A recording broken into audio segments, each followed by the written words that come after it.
For me, I often forget, at 32, half my life ago when I was 16, I came out and I considered suicide.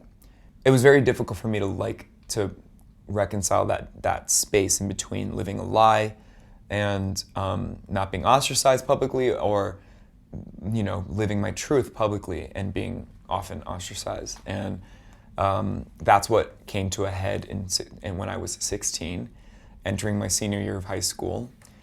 And I decided that this is in the film, and this part is very true of what happened in real life. Not all of it, but the part where I, in my mind, decided I was going to finally come out to my parents, and depending on the look on their face, I was going to go to my roof and jump.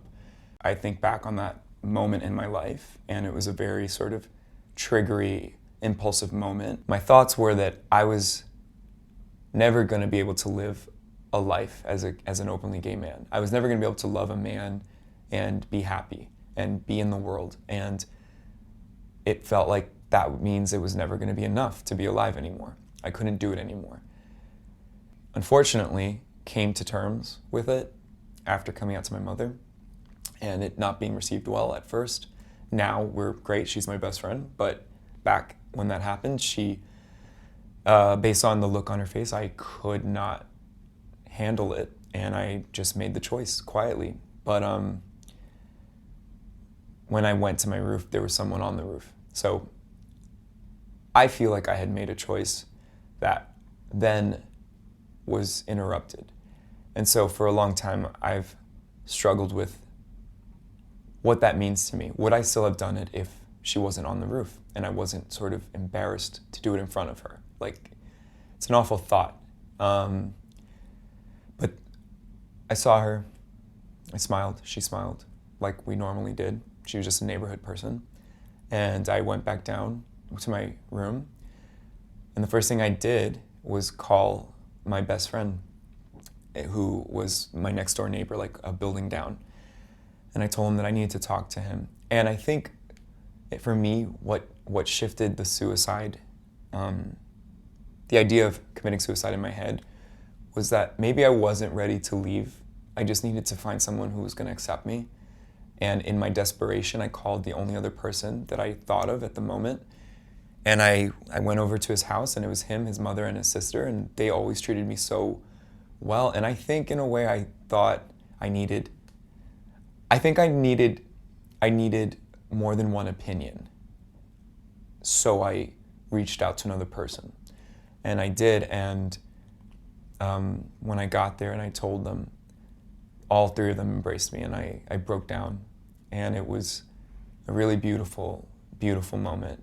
And yeah, and after that moment, I started coming out to more and more people, and it actually started with my friends. And so I think there's a lot of power in friends and chosen family. So I would actually start there. When I was having those suicidal thoughts and feelings, and when I was in that place, my train of thought was that I was alone, physically and emotionally, and that I did not have people that I could reach out to, and that nobody could understand what I was going through and the sort of pain and loneliness that I was experiencing as a 17-year-old. And, I can't speak for everyone's personal experience, but what I can tell you is that if you think you're alone, and if you think that no one understands what you're going through, it's not true. I know it's very hard to see it that way, especially when it seems like there's no light at the end of the tunnel. And for me, it really did feel that way. I felt like the lights were closing off and I was left alone in the dark. And I was physically alone in the house that day too, which made me only feel worse. And I wish I had picked up the phone and called one of my friends, because I actually had a very strong support system of friends. But I felt that I was alone and that they couldn't understand, and that I wasn't going to be able to get help from them. But when I did end up being hospitalized, they were all there, and they all came to see me in the hospital. And I immediately began to regret what I did, because I realized that if I had picked up the phone first and reached out to those people, if I had realized that just because I'm alone doesn't mean I have to stay alone, things might have gone differently. There are always people that you can reach out to. Even if they're not people that are directly in your life, there are helplines. And I know it may sound terrifying or trepidatious to pick up the phone and use one of those helplines, but they save lives. And those people on the other end, people like myself, have been exactly where you are. And they have perspectives that you yourself may not be able to see at the time, in the moment. And I do understand that with suicide, with depression and suicidal thoughts, it is very easy to stay in your own head, and it can be very difficult to get out of it and reach out to other people. But if you can make that effort, I would implore you to, because there are always people that are going to be willing and wanting to help you. You hear about suicide so often. You know, we had a phase where everybody was posting YouTube clips of it gets better, and it, for me, it is so far removed. Like the idea that I almost killed myself is so far removed from where I'm at today that I thought it was actually really important to remember it, because at some point in my life, that was the realest thing. And I know that there are tons of people out there where this is, whether it's, you know, like you're in a country where being queer in any, you know, in any shape or form is, you know, a death penalty, or, you know, or it's just like, it's more like sort of insidious within the culture, you know, or within our own culture here in North America. Like there's a lot of people who are struggling with this, and I just felt like I had to honor that moment for myself, but I felt like by doing that, I would sort of be able to start a conversation for others, and it looks like we have. Since my attempt, I had never fully talked about it with too many people, including those close in my life, especially my parents. So actually, in me showing this film privately to some of those people in my life, it itself was a conversation starter. And it led to some really interesting conversations with my parents and with some of my friends who were there that night, who were in the hospital. And yeah, I mean, I really do feel that the film can help you on your journey to have those conversations with people. So like the thing for me that made it worth it to hold on, because sometimes that can seem sort of like nebulous, to just hold on and we all promise it's going to be better. I can only speak about my personal experience, but almost all of my personal relationships got stronger. They got a little, you know, more tense before they got stronger, but I think I was able to make a lot of people in my life, whether it was family or friends, see the world in a very different light, and that ultimately felt very rewarding. I'm also happy that I continue to get to listen to my favorite artists, like discovering that Beyonce has a new album out in 2013 and that nobody was gonna fucking know that it was gonna come out.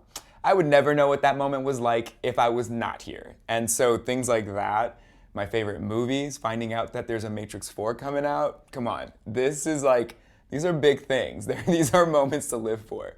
That vegan cheese is gonna get better. These are all things that Nikki at 16 had no motherfucking clue was gonna happen. Stick around, folks, because there's a lot more coming. If I had been able to reach out to people, if I hadn't shut myself away, I could have gotten the help that I needed. Of course, I can't blame myself for that. That's part of, you know, depression and suicidal thoughts, is you can't always stop yourself from yourself. But I've learned to make peace with it, and now I'm at a place in my life for the last however many 5 or 6 years where I don't hide them anymore. Because for a while, with my vertical scars, with all the scars that I have on my inner arms, I would hide them. I'd always wear long sleeve shirts. I was terrified of people seeing them because I just inherently knew that questions would follow. But now that I've made peace with it, I don't have to cover them up anymore. And it's something that makes me feel really good to not have to worry about. Our society doesn't allow for us to be vulnerable, period. And asking an awkward question is still a form of vulnerability.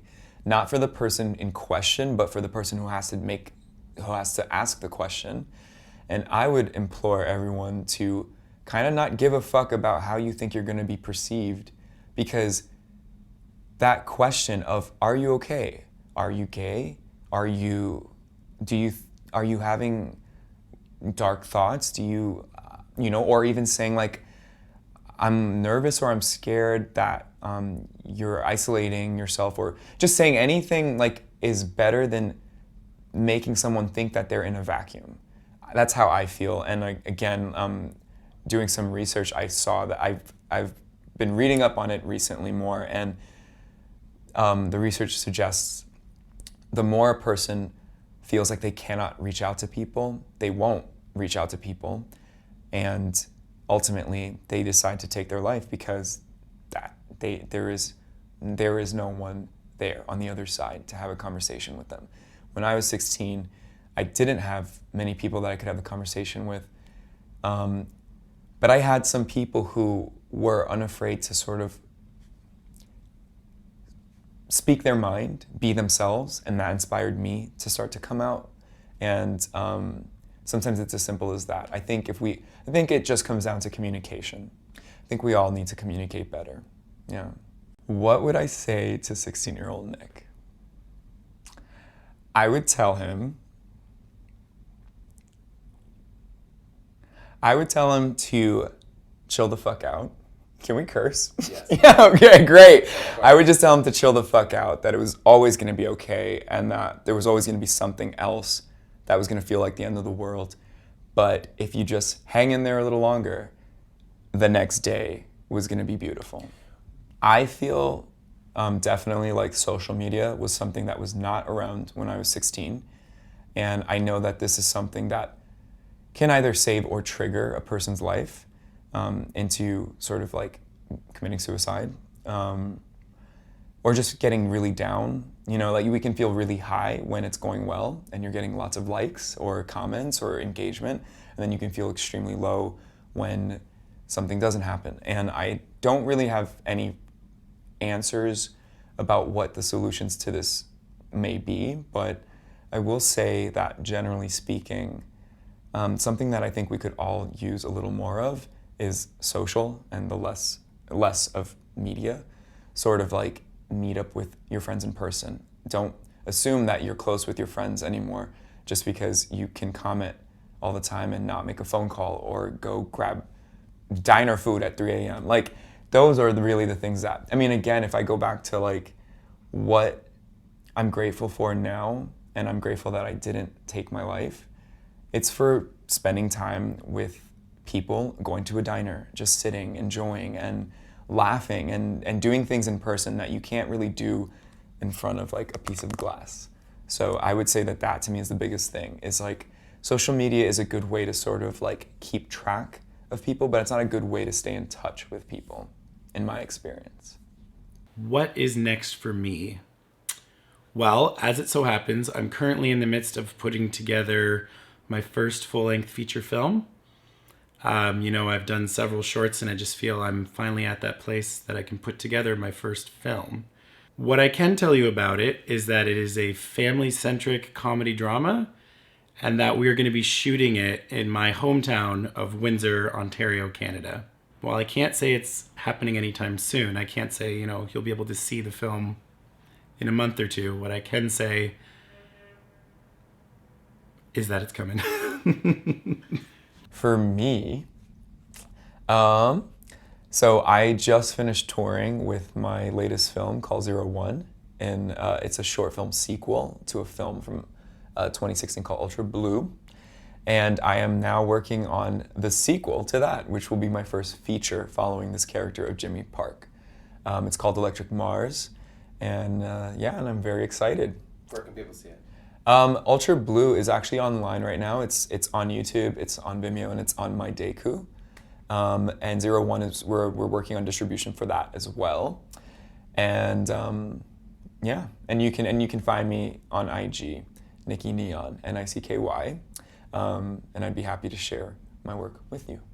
If you'd like to check out more of my work, both Ecstasy and What About Shelley are also available on the Queer Network YouTube page. And if you'd like to learn more about me, you can always check out my website. My website is kyle-reaume.com. I'd like to thank the Queer Network for giving us this opportunity, not only to share the film, but to talk about it in this way. So thank you, thank you, thank you. Thank you to everyone who's watching. Thank you to the Queer Network. I think it's a really special platform. Thank you, Kyle. And thank you all for watching the film and for being so vocal. I really hope to continue making things that activate and make you feel something and make you see the world differently. Thank you so much for joining us for this very important episode of Queer from the Couch. It is an incredibly important topic that we need to keep talking about, because the more it stays in our heads, the more dangerous it gets. And so, this is a way that we can express those feelings, and that you at home can understand that you're not alone, and that there are other people that are going through a lot of the same feelings and emotions that you have, and this is where the power of the collective comes together, and we realize that when we share and when we open ourselves and when we're vulnerable, we actually we grow, and we give ourselves that opportunity to connect to other people and realize that we're more alike than we actually are different. So thank you so much for supporting Kyle and Nick. They both have Instagrams that you can follow if you want to follow their journey. Subscribe to the channel if you've never been here before. Like this video. Please share it with those that you think really need to see it. And we'll see you again next time. Queer to me means special. It means other, and sometimes you have to be outside of the normal to see how you can make the normal better. So queer for me is special.